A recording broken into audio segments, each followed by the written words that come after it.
Bienvenidos a la reunión anual de la sección de riesgo vascular y rehabilitación cardíaca.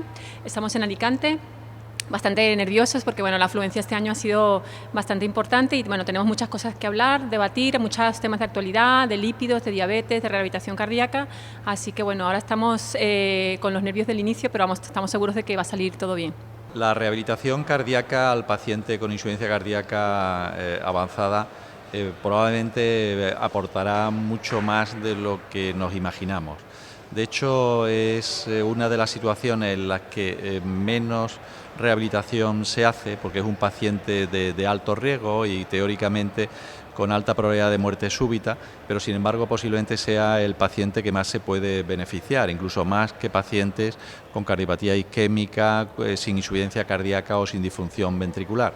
De hecho, hay varios estudios que aplicando de una forma razonable y con un ejercicio progresivo y moderado rehabilitación a este tipo de pacientes, pues se consigue reducir, no solamente mejorar la calidad de vida y mejorar los síntomas, sino también disminuir la incidencia de reingresos. De hecho, en la última guía de la Sociedad Europea de Cardiología de 2016, que se acaba de comentar en el Congreso de Florencia y que se ha publicado en el European Heart Journal, pues tiene la realización de ejercicio en el paciente con insuficiencia cardíaca, pues tiene una recomendación 1A precisamente para reducir reingresos por insuficiencia cardíaca y mejorar calidad de vida y disminuir síntomas. Recientemente se han presentado en Florencia, en el Congreso de Insuficiencia Cardíaca, las nuevas guías sobre diagnóstico y tratamiento para el manejo de la insuficiencia cardíaca, tanto aguda como crónica. Aparte de destacar las innovaciones terapéuticas, se ha hablado también de cómo gestionar el manejo de estos pacientes y hacerlo a través de unidades multidisciplinares. Muy importante entender que ya lo sabíamos desde hace unos años, pero hoy en día se tiene el máximo nivel de recomendación y evidencia, es decir, 1A.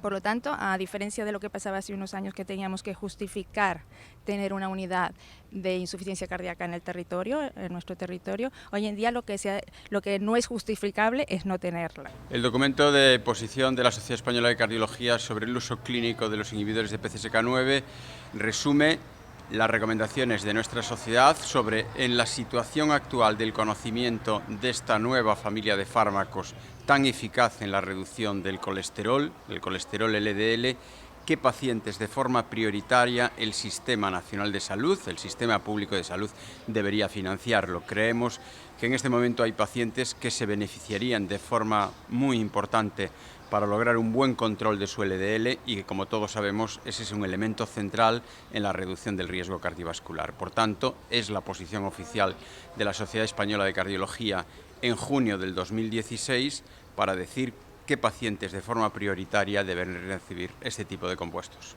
El posicionamiento actual de las sociedades científicas en relación con los inhibidores de la PCSK9 a día de hoy es relativamente modesto. Hay un documento de consenso de la American College, publicado recientemente, que un poco viene a corregir las guías de dislipemia del año 2013, que eran muy estatinocéntricas y donde no se hablaba de terapias no estatínicas, y ya hacen mención a PCSK9 como alternativa en aquellos pacientes donde no se alcanzan los objetivos de LDL únicamente con el tratamiento con estatinas o bien ezetimibe añadido a las mismas. En cuanto al posicionamiento de la Sociedad Europea de Cardiología, recientemente han salido las guías de prevención cardiovascular y dedican un pequeño párrafo simplemente haciendo mención que los inhibidores de PCSK9 son fármacos eficaces en la reducción de colesterol y alcanzar los objetivos de LDL, pero que aún el impacto que tendrá en la reducción de eventos cardiovasculares no está clara y que estamos pendientes de los resultados de los ensayos clínicos destinados a tal fin, que aunque son muy prometedores aún no tenemos los resultados. Y la guía que falta es la guía de dislipemia de la Sociedad Europea de Cardiología, que se presentará en el próximo Congreso de la Sociedad Europea en Roma y que aún no sabemos muy bien qué dirán estas guías.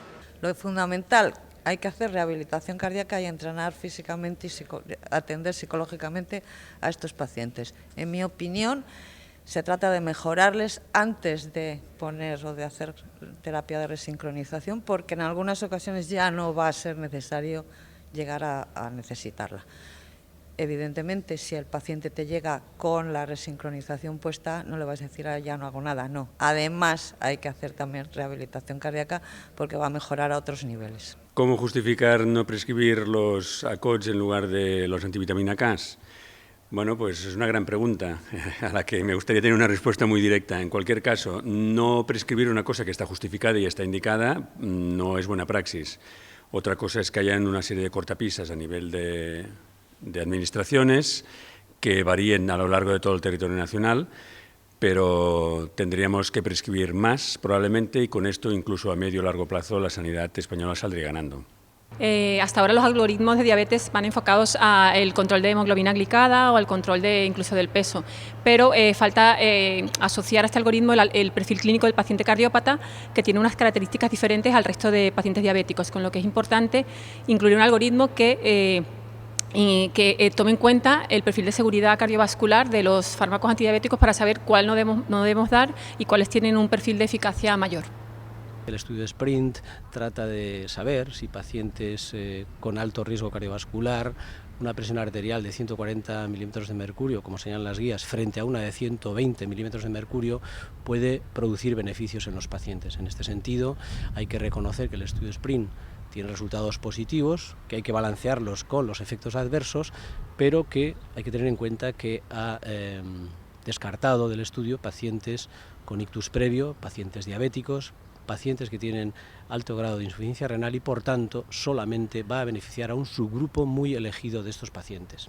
Los pacientes con enfermedades crónicas, como son habitualmente las enfermedades cardiológicas, obtienen un gran beneficio de tener una educación sobre su enfermedad, y este beneficio es en el pronóstico, en su calidad de vida, e incluso van a vivir más. ¿Por qué? Porque son las actividades del día a día, como la alimentación, el ejercicio, cómo seguir las pastillas que le damos, lo que puede darles un gran beneficio. Es importante la educación para todos los pacientes que acuden a nuestras consultas. Dar una única recomendación para hacer deporte a una persona que ha sufrido un infarto es realmente difícil, porque no todos los infartos son iguales y no se queda en la misma situación después de tener un infarto. Suponiendo que está en una situación estable, que no tiene riesgo, puesto que su cardiólogo ya le habrá hecho todas las pruebas necesarias para saber cómo es la situación de riesgo en este momento, pues yo le diría que se ajusten las frecuencias cardíacas a aquellas intensidades que son aeróbicas. ¿Y cómo hacerlo? Fácil. Hacer un ejercicio que cuando lo estás realizando pueda permitirte una conversación muy sencilla y no os vayas jadeando. Evitar aquellos deportes de riesgo, aquellos deportes que tengan, por sus propias características del deporte o por la intensidad del mismo, pues que exigen un corazón o un sistema cardiovascular muy sano, y por tanto, de entrada, digamos, en el primer año después del infarto, esos deportes se deberían evitar. Una vez más tenemos que tener presente el tabaco como factor de riesgo, y porque el cardiólogo, igual que se tiene que implicar en la diabetes, se tiene que implicar en el abordaje del tabaquismo, de forma que podamos reducir el riesgo cardiovascular de nuestros pacientes, el riesgo de futuros eventos. Y además este año hemos visto cómo teníamos nuevas evidencias sobre la seguridad y eficacia de los fármacos que manejamos para ayudar a los pacientes a dejar de fumar. En cualquier caso, tengamos presente que esto no es algo que debamos dejar de lado en nuestra práctica asistencial habitual. El tabaco hay que abordarlo, hay que ayudar a los pacientes a dejar de fumar y, sobre todo, ayudarles a que entiendan lo que mejora su pronóstico, el que consoliden ese cese tabáquico. El doctor José María Maroto nació en Leganés, Madrid. Fue un gran estudiante y deportista. Tentado por el Real Madrid, decidió dedicarse a la medicina. Gracias, José María. Se licenció en la Complutense de Madrid en 1968.